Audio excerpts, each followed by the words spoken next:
Right, so I'm now recording. So we've got this. We're starting our mini series. So we have the next 5 weeks.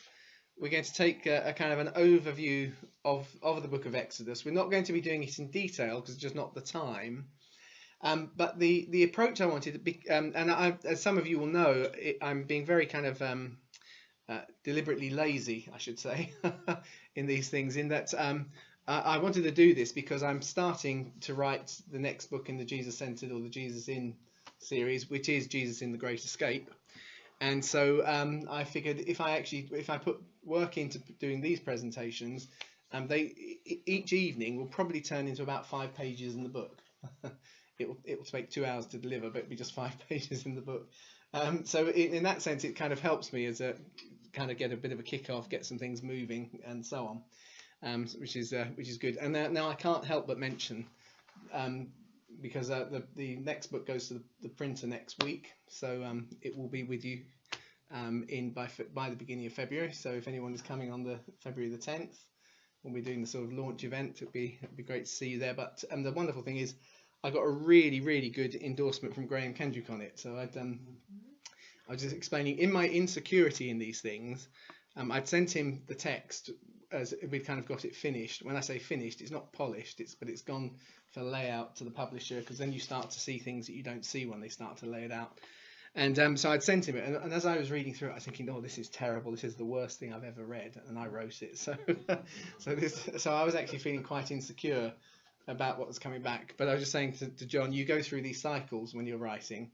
You hit a phase where you think this is the best thing anybody's ever written, and I am the smartest person in the whole universe.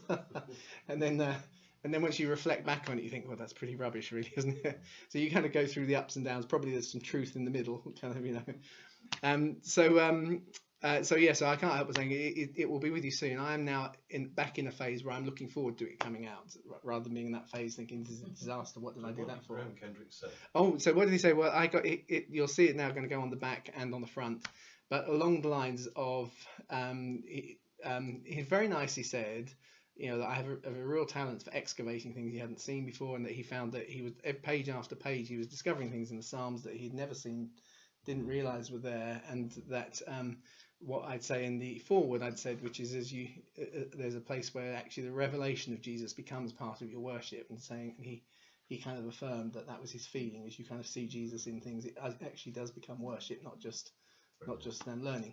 So it was it was exactly the kind of quote that's really nice. There you go, and I've now managed to put it for all eternity to be on YouTube. How smug I am about that. So let me just give the camera my smug look. So we're looking at Exodus, which I've called Moses in context. When I started to think about, okay, how are we going to present Jesus in the Exodus? I've done it several times in different ways, and the thing that really struck me was there's a famous passage in one of C.S. Lewis's books where he describes his conversion.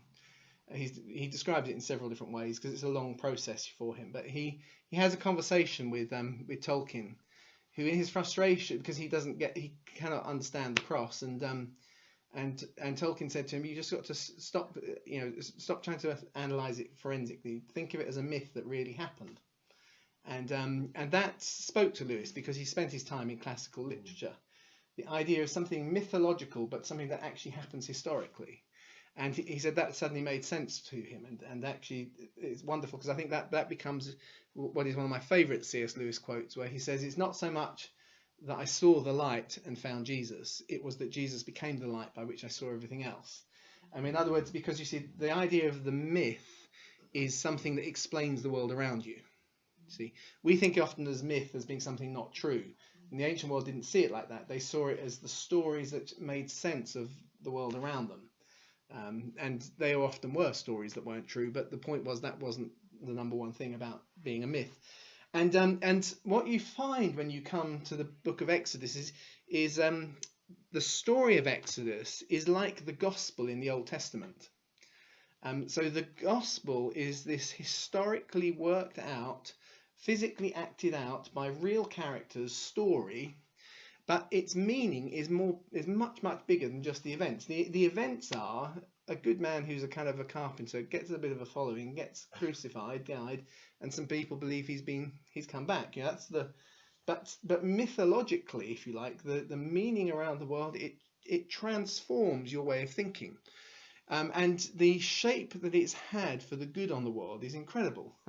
The idea that the ultimate power of all of the universe subjects himself, lays aside all divinity, takes on our humanity, meets us in our pain and in our dirtiness and our whatever, and lifts us up, and that power subjects itself for the sake of love to be weak. That all these kind of ideas that are in the story are incredibly profound. And as you come to the story of Exodus, there are the majority. No, I shouldn't say the word majority because I don't know this for a fact. But there is, for instance, a very big strand both of liberal Christianity and liberal Judaism that hold on, if you like, to the religious meaning of Exodus, just in the same way that Christians do with Exodus, often the way that they do with say the narratives of Jesus.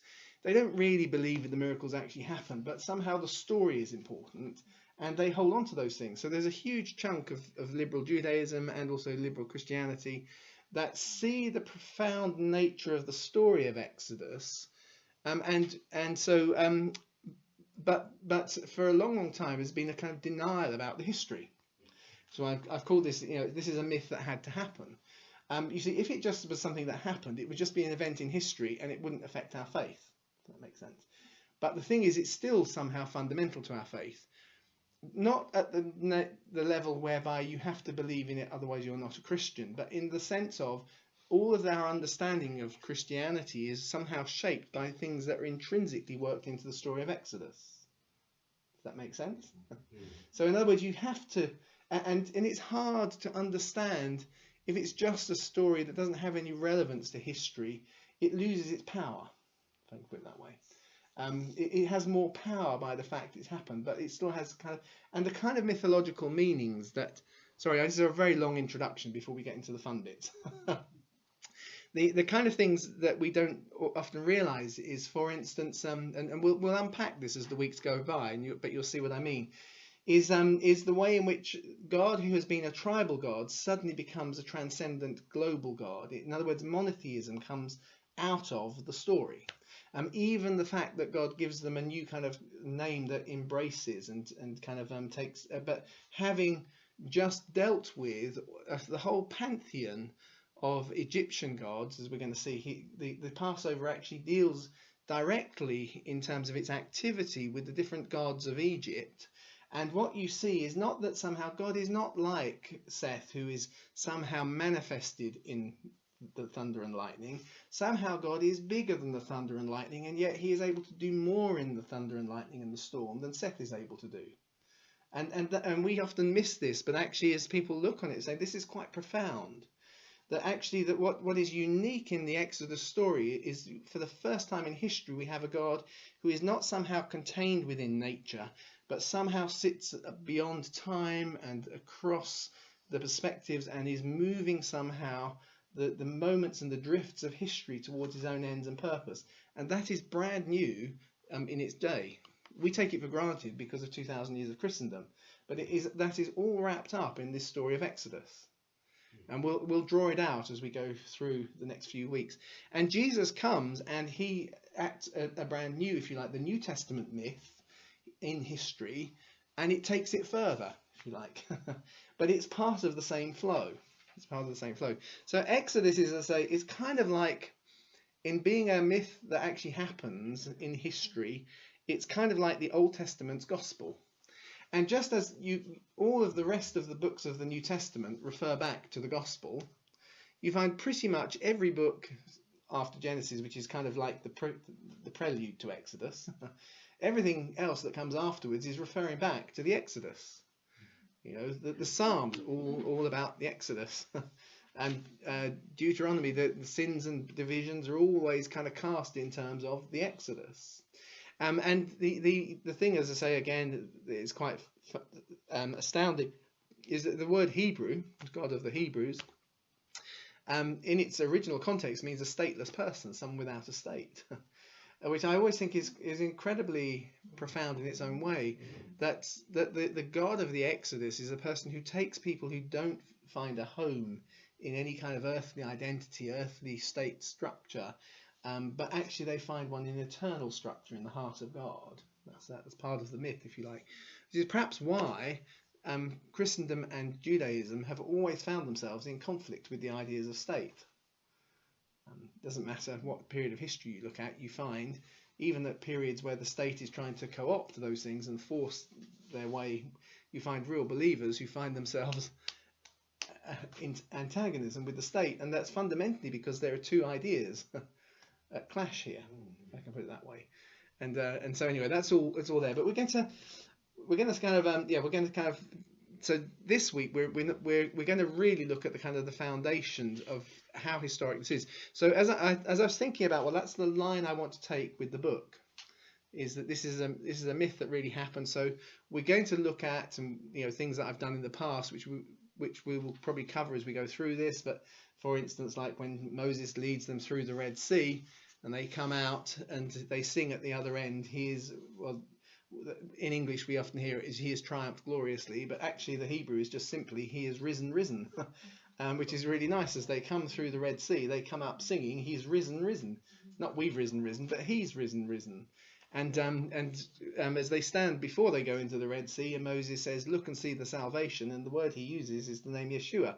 Look and see Yeshua, he will go before you. And so actually the cloud goes through, that's all there. That's the kind of thing that, but actually I wanted to wrap this to say it's not just a myth, which is wonderful and shows us Jesus, but it actually happens.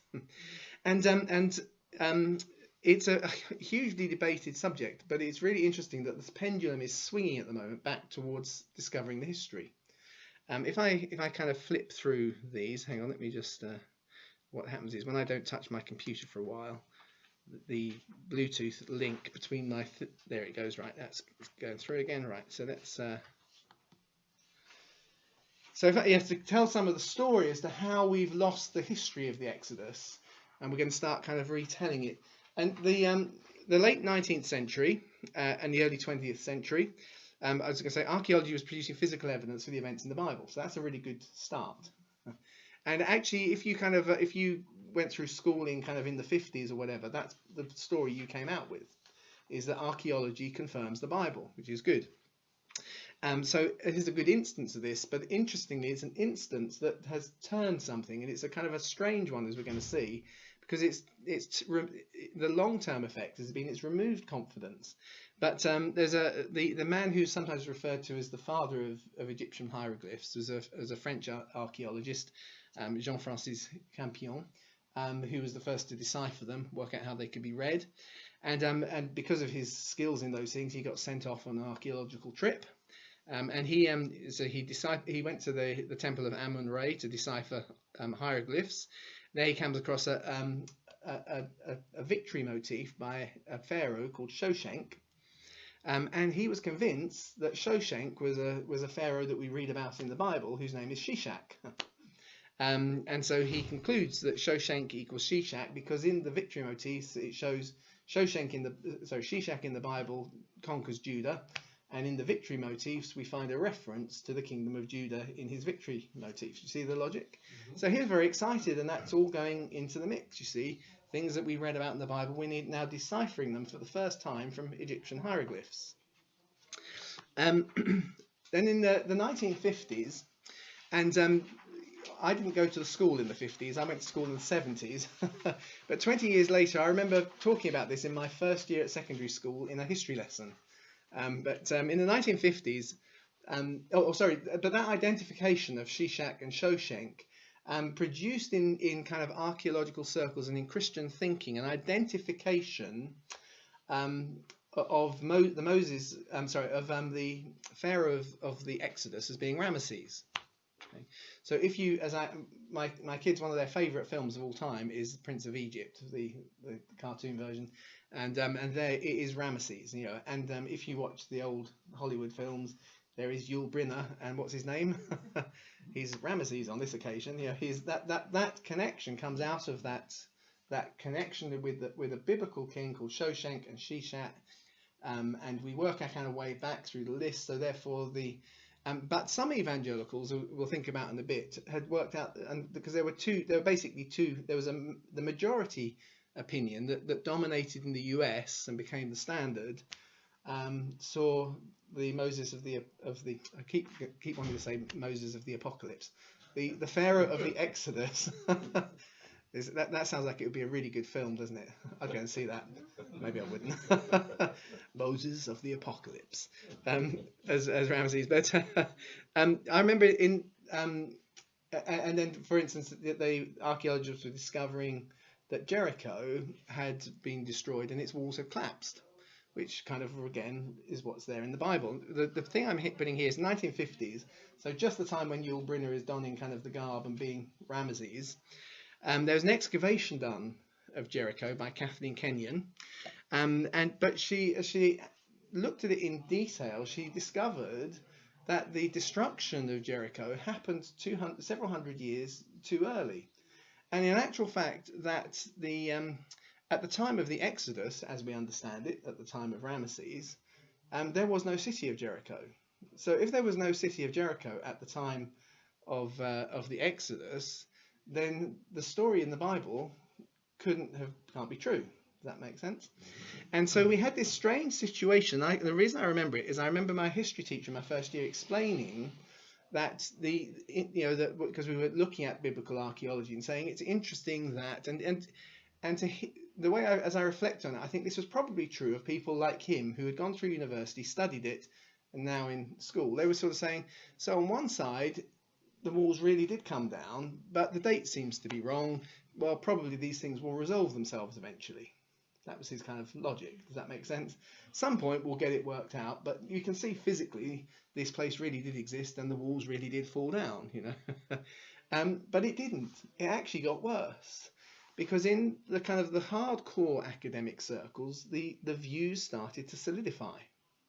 Does that making sense? So if biblical Shishak was the Pharaoh Shoshenq, then Jericho must have been destroyed, put there 200 years before the Israelites even arrived. So suddenly that story has now got a question mark against it. And as we kind of keep on going through, dating techniques develop and they improve, and the evidence for biblical events started to disappear. And so we got to a situation, so at the period of the Exodus, what seemed to be the case is that there were no Semites or Asiatics in Egypt at that period. Sinai was firmly under Egyptian control, so the idea of them wandering around in Sinai Desert didn't make any sense because it was all controlled by Egypt. The locations of Joshua and Judges, therefore, were either settled, the places that you read about in those books, they were either settled, secure, or unoccupied, and there was no evidence of the land being invaded in any sort of way by an outside force. So you start to add all of those things up and suddenly the ancient history in the Bible starts to look shaky. And once people started to take on that looks shaky within academic circles, it started to kind of work its way up the history. Here you go. Do you remember John McCarthy, who was held captive by terrorists? He did a number of programs. He did, and he wrote a book called It Ain't Necessarily So with a historian, Matthew Sturgis, where they conclude the Exodus is like the story of Joshua's context remains an exploded myth. So that's 2001 they're writing that, made a television series to go with it. So the Exodus is an exploded myth. It didn't happen. And that's the kind of the strong academic position that was being taken. But what I became aware of is that over the last 20 years, there's been shifts. And so because I was thinking, I want to write this and I want to say something about the history, I don't want to get bogged down in the detail, but I thought to myself, well, I need to look at what the latest findings are. So I brought these along just to kind of, I actually figured it was to do with my vanity in the end. I remember buying this one a few years ago, which many of you will see in The Lost Testament and Eden to Exile and others that David Rohl did, which the Daily Mail kind of did a headline of kind of saying the Bible's back as history. Because basically he kind of came along and took this challenge, saying there seems to be something fundamentally wrong with Egyptian chronology. And once you kind of realize that, suddenly there are lots of events where we can find physical evidence for. And so he kind of collated these things and produced a series of books the late 90s. So I remember getting this, and this is all very exciting. The late 90s, suddenly it's all back. And of course, what you then find is there's a kind of a pushback. Because he's right, and everybody kind of starts to shove back and contradict and so on. And so things kind of become a lot more blurry for a while. Sorry, I'm aware that I'm probably going to fill up the evening and will probably take far too long, and some people may find this all very boring, but when he made the challenges he did, he wasn't the first. In the 70s, there was a big kind of conference and debate, which again was about, it wasn't so much about the Bible, it was to do with the chaos kind of in the Egyptian chronology. And there was a massive revisionist attempt in the 70s, and it sort of failed.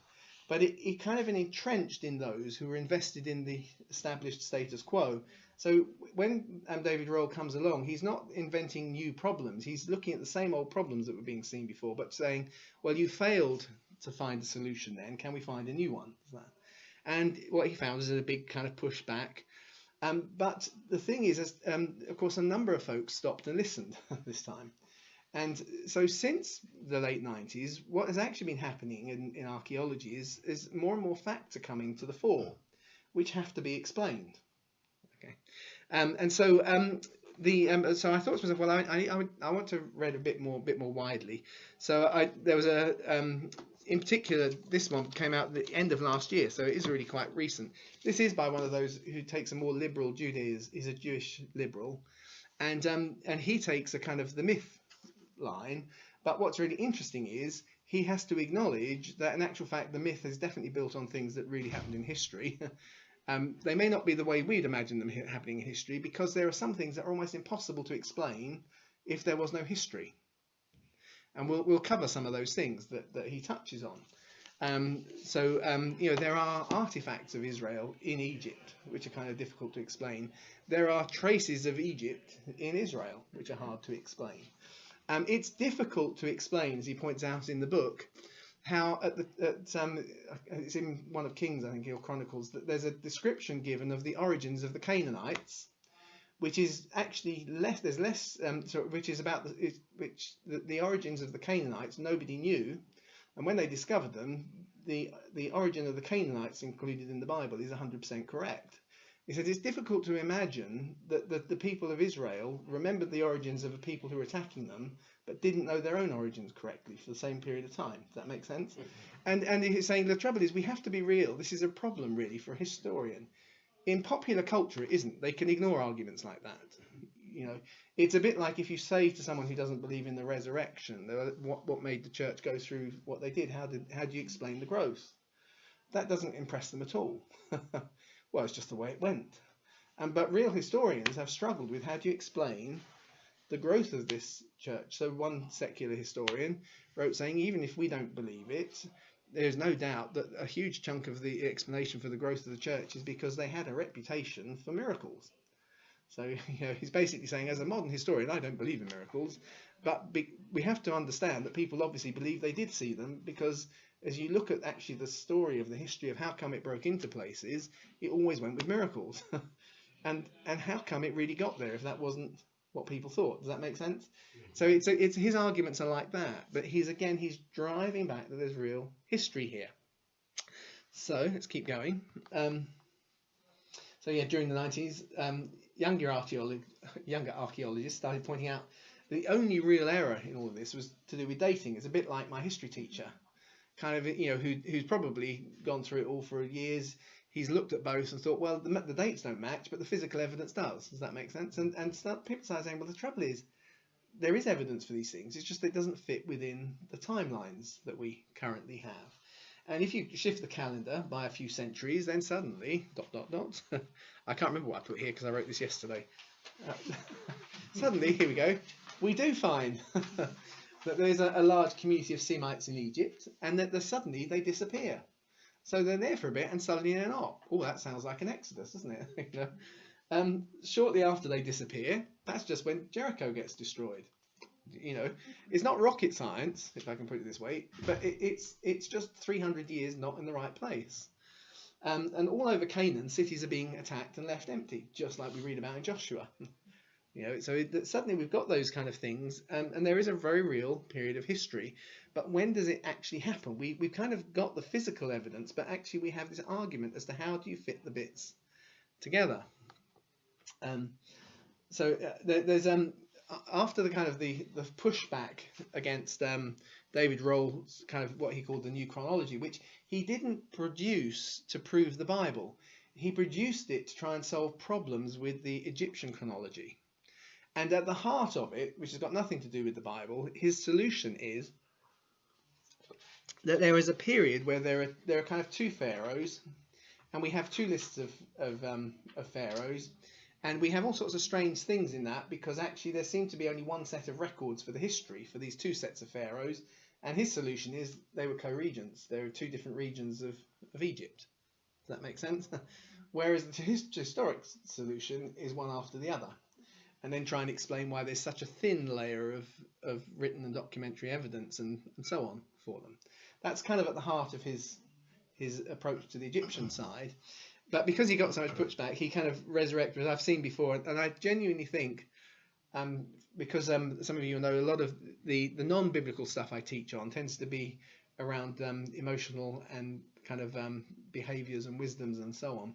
And in actual fact, to understand this phenomena is very common, which is a new scientific truth. He says, this is Max Planck, it's not him. He kind of put it in one of his books. A new scientific truth doesn't triumph by convincing its opponents and making them see the light, but rather because its opponents eventually die and a new generation grows up and is familiar with it. So that's not dissimilar to when Nick Clegg said, when he said we should have a second referendum because every exit voter is the exit vote's disappearing one funeral at a time, which is not a pleasant thing to say, but he's basically fundamentally he's trying to make the same argument that if you give that if you think of it, if I've invested all my life and I've come up with it and I've done papers and I've proved things and I've written everything I've done, and then some whippersnapper comes along and says you actually missed it by 300 years, I'm not going to abandon that. I have too much of an investment in it.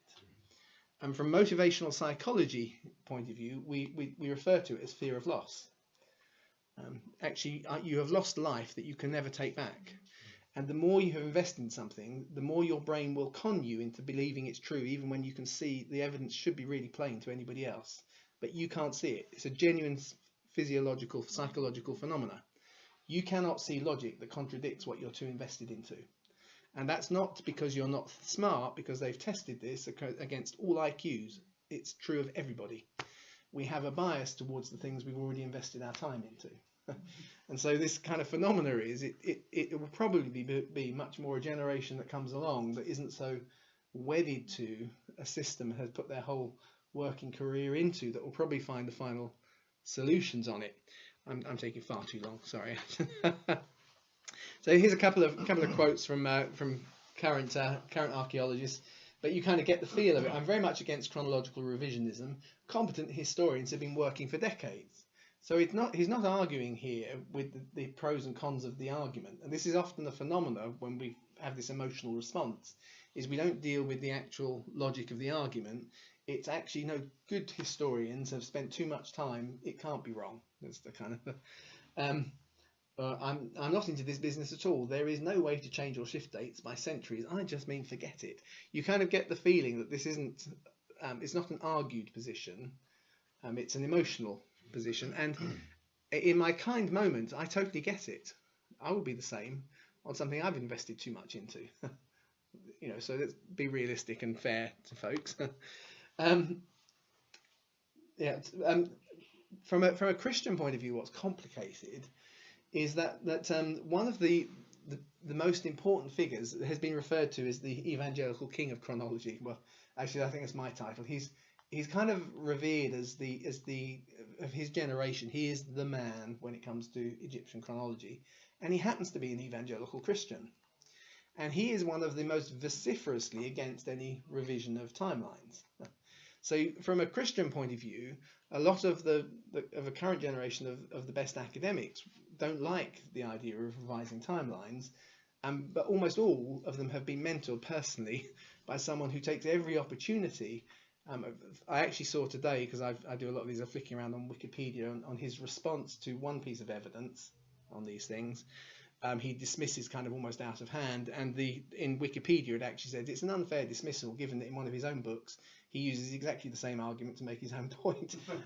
He kind of has missed that by saying that because he refers to a piece of evidence as being it's to do with the Shawshank thing, the Shawshank order in which he does his things. He actually argues from that position, and then when it's used to say that it doesn't actually fit, he then says, well, that's irrelevant, it's just kind of so you can see the kind of thing.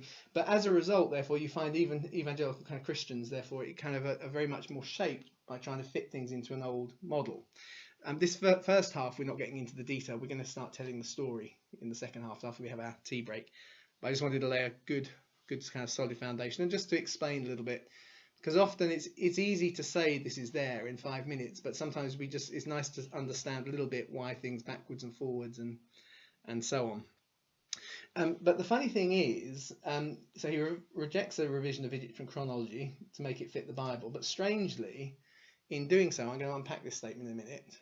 So in denying revisionism, as he sees it, he actually takes scripture less literally than David Rohl, who's an agnostic. So he's quite clear, he's not a Christian, he's not a believer when it comes to matters of faith. It's just that he believes that actually the records in the Bible, give within historical constraints, are kind of an accurate history, and therefore they ought to be able to fit them with the evidence. And what we're going to find is actually there's a point, which I'll show you in a second, where to maintain his evangelical position within the old framework, we can actually see that Kenneth Kitchen, as an evangelical, takes scripture less literally. Now, there are reasons why not everything in scripture should be taken literally. Now, I hope that doesn't sound as a shock to folk, because I'm someone who treats scripture as having authority and inspiration. But there are types of authority and inspiration. So, in other words, there are times when numbers are used in a way that, through a modern mind and thinking, are more symbolic than they are quantitative. Does that make sense? And that's one of them. One of the things we're going to look at is David Rohl actually takes them as being literal numbers, and Kenneth Kitchen takes them as being qualitative, rather than quantitative, because they don't actually add up in his scheme. So anyway, I'll stop talking about it. I'll show you. So if we start to build a timeline, okay. So traditional thinking, as argued by Kitchen and others, says that Ramesses II is the pharaoh of the Exodus, but the date of Ramesses II, which is the mid-13th century BC, doesn't match the dates that the Bible gives for the Exodus. So we'll see that. I'll show you what I mean. So he's an evangelical saying that the Exodus happens in the mid-13th century, but if you actually add up the figures in the Bible, they don't come to the mid-13th century, they come out to earlier than that. So to build the timeline, my dad has this book, Edwin Thiele's The Strange Case of Numbers in the Book of Kings, I think it's called. And I've never read it, but as a kid growing up, I used to see it on my dad's bookshelf. It's a seminal piece of work, but is a foundational one for doing the history of the ancient world. And it roots back to this guy Edwin Thiele, and nobody's really queried it, and I don't think there's any need to. But there's a point where we can there's a solar eclipse which allows us to fix the date of a character in Assyrian history called Ashur-dan III as being in 763 BC. Now Ashur-dan III, because of that period, we can then link Assyrian history, which we can link because there's a record of a solar eclipse, and you can do that. We can actually then tie it in, because it interlaces a lot, Assyrian history with Jewish history. So we can interlace that into the history of the Bible. Does that make sense? So the Assyrian and Israel's history are intertwined. You can go all the way from Jonah. Jonah actually, because if you ever went to any of the things I do on Jonah, I think Jonah turns up at Nineveh when Ashur-dan III is the king, basically. But you can find it interlaced with characters that you find in both sets of histories, all the way back to Ahab's battle with Shalmaneser, which you can therefore date precisely as 853 BC.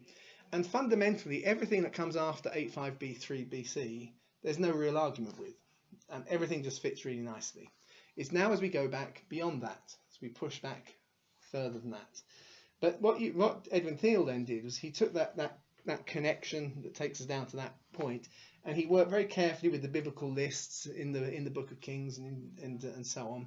And he kind of worked a chronology backwards for the Old Testament. And he comes to Solomon's reign kind of starting around 970, possibly as late as 1020, but much more likely 970. The kind of the slip is if you allow everything to be a bit every half to be a whole, you can kind of push things back a little bit. But it's more likely to be 970 BC that Solomon is there, and probably the 910 I think is a date he gives for David. But you could say, well, there could be a little bit of slippage, but it's not big in one sense. I say that's not big, that's 50 years, but that's the worst that you could ever say, if something. And it's not likely to be the worst, it's more likely to be 970. So I got the various anomalies which you have to resolve, so which can give you a little bit of leeway. But roughly speaking, 1000 BC is Solomon. But we read, of course, in Kings that in 480th year after the Israelites left Egypt, in the 4th year of Solomon's reign over Israel, during the month of Ziv, he began building the Lord's temple. So we know that Solomon is there in 970, so that's the beginning. So 4 years off that, which makes it 967, 964, depending on where the year break comes in, which is why I think it's got the 47 there. It's because the Jewish year break's kind of in the middle bit there. It gives us a date for the Exodus of between kind of 1497 and 1447. So we've got a kind of 50-year break. Well, that's 100 or so years later than Ramesses, by the current reckoning. Does that make sense? So that although it's been a strongly held view by Christians and was made popular in the 50s and is still being made popular by films that still kind of treat that as the situation, it doesn't actually match what the Bible says. So how does an evangelical like Kenneth Kitchen justify that? Yeah. And the way they do it is by saying, well, the numbers are kind of symbolic rather than literal. So here we go. So the Exodus, according to this, happens in the first half of the 15th century, but Ramesses resigns in the middle of the 13th century. Oh, sorry, resigns. He reigned. So I don't know what kind of Freudian slip that was. Resigned. Anyone who should be resigning just now? I'm not sure. In the middle of the 13th century, i.e., 200 years too late. And the way that's done, and others use, is they say, well, look, the 480 years isn't supposed to be taken literally, as I've said already. It's obviously, they say, it's 12 times 40. You know, both of those are symbolic numbers. The trouble is there's nothing actually in the text that tries to match the 480 as being 12 generations. Does that make sense? It just says 480, but because it just so happens that 480 you can divide by 12 and get 40, and so they say it's not a real generation. It's 40 represents a generation, 12, and there's sort of 12 generations from the Exodus. But actually, I've gone and looked at both of them. Two lists I can find. You can find a list for priests through the Aaronic line, and you can find a list for kings. And there aren't 12 generations from the Exodus in those lists. The closest you get actually is actually, have I got that here? Yeah, is in the priestly list. Because in the priestly list, the first generation, who's the kind of wilderness generation, whether he was born just before, but he's there in the wilderness, is Phineas, if you remember, Phineas. So he's the first, and if you go forward, there are 11 people, but 11 people is only 10 generations. Can you notice that? You notice that? Because you take 2 people to make 1 generation. So in fact, the priestly list, there's 10 generations. If you take the kingly list, it's only about 8 or 9. Take the list for... So the idea that somehow we're supposed to imagine that it's 12, when the records in the Bible aren't 12, don't really make up. But the logic was, as I said, if I go back, what they say, well, a real generation isn't 40 years, it's only 20 years. So we say 12 times 20 gives us 200, and so it's only half. So instead of having to take 480 years, we only take 240, and hey presto, we've got the figure we want. Does that make sense? The problem is it doesn't really fit the history, and I'm highlighting the problems at the moment with the current system. And it also, you find that there's another problem, which is the Bible elsewhere, we're told, This is now Judges. It says Israel's been living in Heshbon for 300 years. So this is they've been settled in the book of Judges for 300 years, and this is in the days of Jephthah. And we can work out Jephthah in the same way that we work out Solomon and David's dates. He's very close to both of those two. He's a generation or two before David. So he's actually around 1100 BC, Jephthah. So 40 years in the wilderness plus 300 years that they've been there would give us a figure again from Judges. We get the same figure of about 1450. So a little bit rougher here, but it's still the same period. So the numbers in the Bible keep on telling us that the actual date of the Exodus is about 1450, even though evangelical scholarship has opted for a date that's later. Does that make sense? I just wanted to kind of get this across because we need to trust expert views. You know, part of the point is we are all challenged to read scripture for ourselves, so it does something in us. And you know, my hope is that it's worth people coming because I have. I was about to say wasted my time, and that would have really got me into trouble, isn't it? Wasted my time spending a lot of time reading the Bible. It wasn't a waste of my time. I've spent a lot of time reading stuff, and my hope is that therefore, not that therefore I'm always right, but that it's worth listening to my thoughts. Does that make sense? I mean, the same way as I'm happy to spend nearly 20 quid reading this book by someone who I fundamentally disagree with, but he has spent a lot of time looking at stuff and thinking about stuff, and he makes some interesting things which I can absorb, you know, because it's worth honouring. Does that make sense? So what was I saying? So we want to trust those that have dedicated their lives to studying these things on our behalf, if that makes sense. We want to, and I don't want to kind of downplay that. But it seems to me, and that's why I'm showing it, it seems really clear, and I've just tried to do it, that the Bible supports a date for the Exodus. It's much more in the latter half of the 15th century, not in the 13th at all. And given that we are in a situation where that position, 13th century BC, has led everybody to conclude there is no evidence, but you've got to say an event like the Exodus isn't something that just keeps on happening for 50 years. It happens once and then it's happened. So in other words, if you're looking 200 years in the wrong place, you're not going to find it. So, you know, kind of rather obviously. So but what's actually the root of the conclusion? We're going to have a quick look and keep an eye on the time. We are going to need to take a tea break soon. It goes back to that early identification by French Campion of the pharaoh Shoshenq as being Pharaoh Shishak in the Bible. It's the main anchor point between Egyptian history and Jewish history.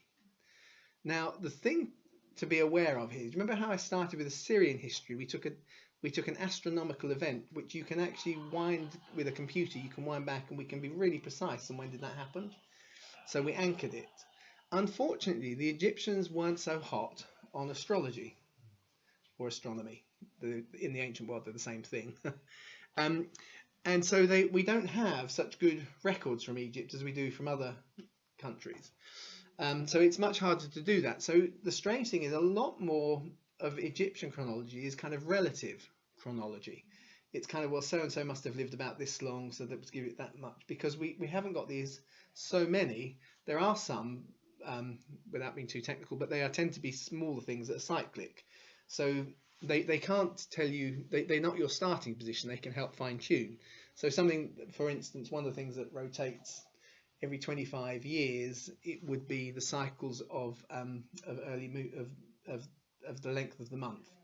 So the length of the month, if you've got a lunar calendar, can be 29 days or 30 days, and that produces a pattern. But that pattern gets repeated every 25 years. So if you find a pattern, you can find, you know, across 1,000 years, you can find 400 points, or 40 points, sorry, 40 dates that could match. Does that make sense? It doesn't give you precise, but it can help. So unfortunately, that's all we get from Egypt most of the time. So this actually is a really key point, because it allows that identification of Shoshenq with Shishak ties into the biblical chronology, which is linked to the Assyrian chronology really solidly by lots of link points, and the Assyrian chronology, because they measured the moon the whole time, you can really be precise with. So we use that as our kind of anchor point. And back in the 1990s, David Rohl points out that Shoshenk's campaign that's described on the wall of Amun-Re doesn't actually match the campaign of Shishak in the Bible. And this is the point, which, as I was saying earlier, I found that Kenneth Kitchen referred to as being frivolous nonsense. Until well, not until, because it's still there on the person who wrote Wikipedia points out he uses exactly the same argument to be really to argue for the preciseness of some of these campaign lists and so on elsewhere. But when it was kind of pointed out, if you're saying, well, if it's a precise description, it doesn't look the same as the description that we get in the Bible. So he proposed that Shishak wasn't Shoshenk, but actually that Shishak was himself Ramesses II, who is the emperor that we normally think of as being the Exodus, but instead is the pharaoh who, in Rehoboam's day, just a generation after Solomon, attacks Jerusalem and takes the treasures and takes the gold out of the temple. That's the situation, if you remember it. So a generation after Solomon, he sacks Jerusalem, takes all of the money out of the temple, and he refers to other documents in cuneiform and so on that refer to Ramesses as being Sisa or Sisu. This is the way I've written it there, and that therefore Shisha is probably Hebrew for Sisa, Sisu. Does that make sense? Well, that had an impact when he kind of said that. Oh, that's a thought. This guy Peter Williams is currently the principal of Tyndale House. I've just described these things because Tyndale House is a research centre in Cambridge, which is an evangelical one, so it's a serious one. In response, he makes this comment. He says one of the problems with the issue of chronological revision is the issue. So he is saying that really the big problem with David Rohl's position in his mind is identifying Shoshenk and Shishak, because we have three clear, i.e. he thinks that you should see Shoshenk, and I've written it here a slightly different way because I've written it the way he did with the Q. It's the same sound, you get it. Shoshenk and Shishak. We have a clear consonants that come through, shush, shush, and k, to tie with Shoshenk. So I'm not convinced that Shisha, a name for Ramesses, is anything like as good, because you have this final letter Q. And letters don't just come from nowhere. Well, that's the bit that's really interesting, because if you've read any of the books I've done, you'll notice I'm very big, and we're going to discover this story as we look at Exodus on the Proto-Sinaitic alphabet, i.e. the original Hebrew alphabet. That makes sense? Because what's really interesting has been noted in the last 5 years. If you actually write this not in modern Hebrew but in ancient Hebrew, you can't tell the difference between the two names. There you go, that's cutting the short story. Which wasn't noticed when David Rohl first proposed this. It's been pointed out since, if you see what I mean. So let me demonstrate it here. So it's coined by traditionalists, but it's actually the study of the Hebrew alphabet turned up some support, because in Solomon's day, Shisha was written with a yod, a shin. That's the wav. Sorry, that is the here. That's hang on. Which one is it? It's a wav. Yeah, that's the wav. That one. So it's not quite the same as some of the ones you've seen in the really old versions, but the thing evolves as time goes on. So in Solomon's day, they write it like that. But over time, the letter wav gets written slightly differently. Can you see at the bottom there with the open top rather than the closed top? Okay, and it becomes eventually the wav, which is like the little hook symbol of modern Hebrew. But by the time of Josiah, which is important because it's at the time of Josiah that even though they're not using the modern Hebrew alphabet, they consolidate the older texts into the beginnings of what is the Old Testament as we know it now. That happens in the days of Josiah. In the days of Josiah, if I lean back, the old kind of closed top version, which used to be a wav, has now become the letter kof, the Hebrew letter kof. Which I've got it right in the corner, and there's that kind of there's that fern thing blocking the way. But if you've got your sets of notes, you can see the character, the way it's written in modern Hebrew now, so you can see how that closed circle. But they're the same symbol. So in actual fact, if you wrote Shishak in Solomon's day, and then you found the old books of the scroll, and you were part of the scribal team that was now consolidating what is now our Old Testament from their previous records. you would read it as a Kof, not as a Wav. Does that make sense? Which is actually very strong evidence. The Bronze Age Wav becomes the Iron Age Kof, so Shisha becomes Shishak when transcribed by his scribes. But there's also another little point, and so Ramesses II becomes the pharaoh who sacks Jerusalem in the days of Rehoboam. And now we have one of these interesting little bits that touches on to the idea of myth.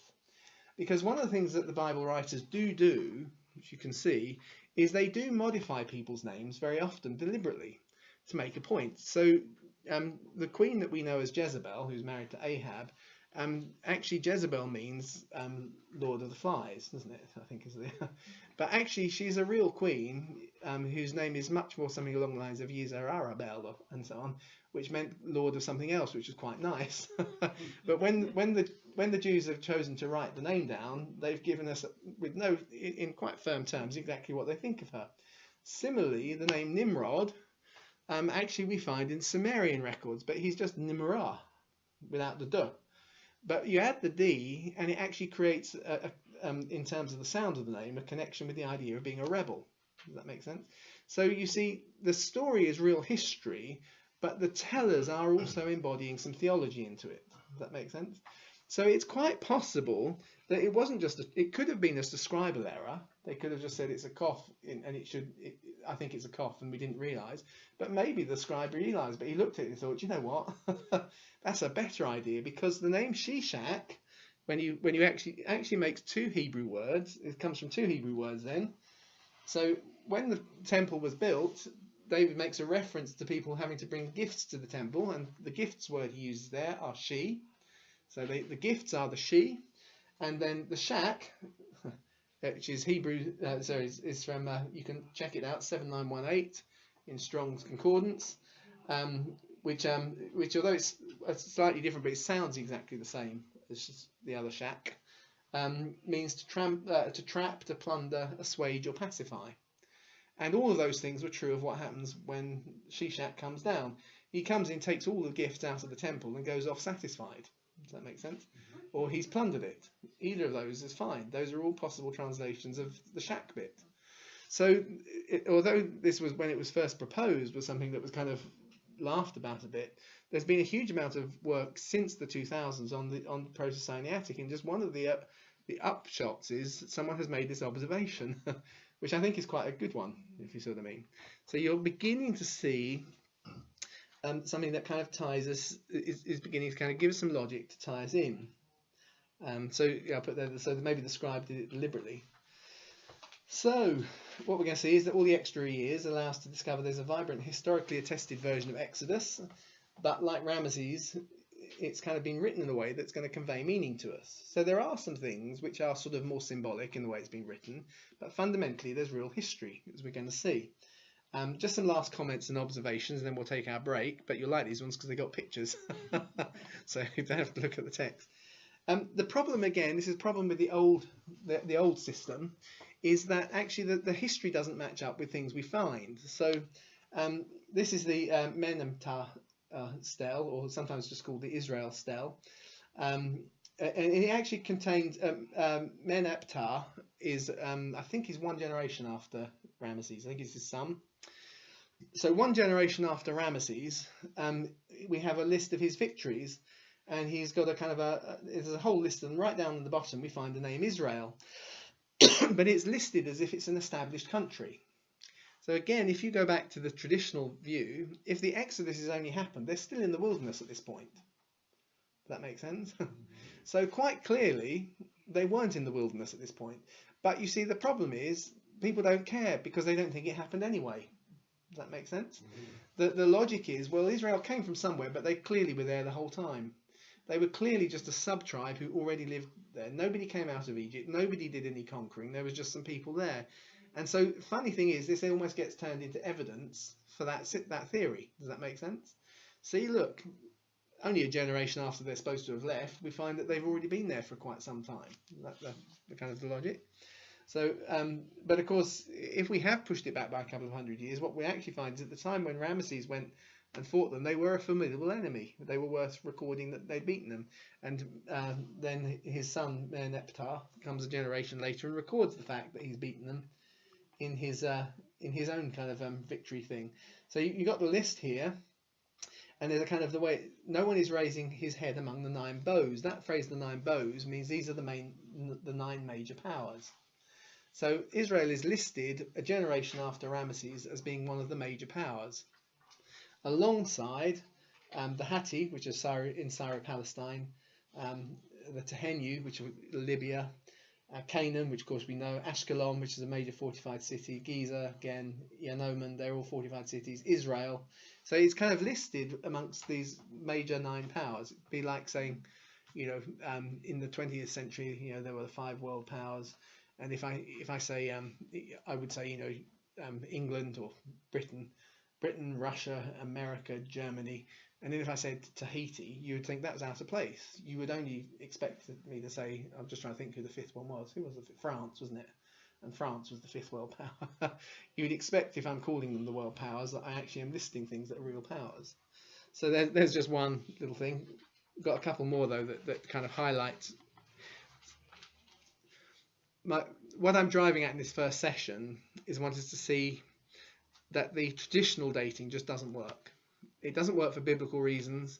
It doesn't work for archaeological reasons. For some reason, academics and even Christians hang on to it. This is why since the 70s, people have been saying we need to revise Egyptian chronology. No one has successfully convinced everybody that they've got the system. I think we're slowly working towards it. That makes sense. Let's keep going. Berlin statue pedestal, which is older than the Israel stele. Suddenly it was discovered that the name Israel appears again in an older one. The stele was actually purchased from one of those dodgy dealers in 1913. It was left unexamined in a museum in Berlin. And it's only in 2012 that it was really analysed in great detail. They started analysing it about 2005, and people started to notice things.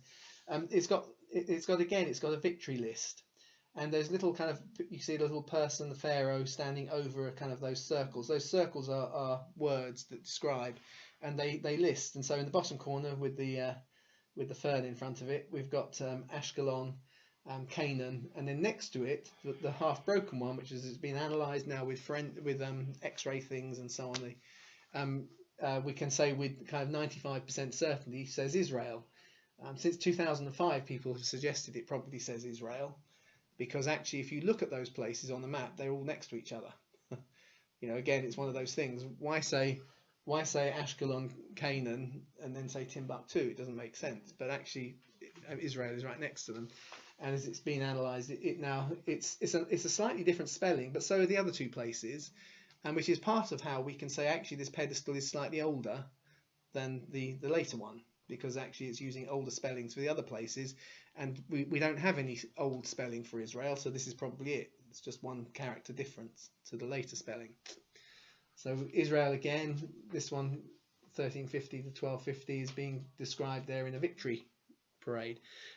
David Roll actually sees this pedestal as belonging to Shishak, or to Ramesses. He sees it as being part of another thing to do with his campaign. So here you go, the spelling of the 2 states that border Israel using older Egyptian spellings. So okay, so that just kind of that's the if we're summing up where we've got to in this first session. Without hopefully being too boring, you see that there's been the debate. There's been some things which actually probably is in our subconscious because they've been part of the films. They have, but those things that are in our subconscious have become the reason why so many say nothing happened. But actually, we should never have got to there as evangelicals anyway, if we were taking Scripture seriously. And if you match that with archaeology, you can see that actually the current chronology, which kind of an adoption of that position doesn't work either. So when we've had our cups of tea, we're going to do what I think you'll see some really, well, if you can always read ahead in your notes if you want, but there's some really remarkable things that have been turned up in terms of the evidence of the children of Israel in Egypt. They become really key to the story of Exodus. So shall we take a break and have a drink in 10 minutes time? Because it's Oh, we're not disastrous. We're only 10 minutes after we normally stop, aren't we? So not too bad. Okay, I will stop the recording for now.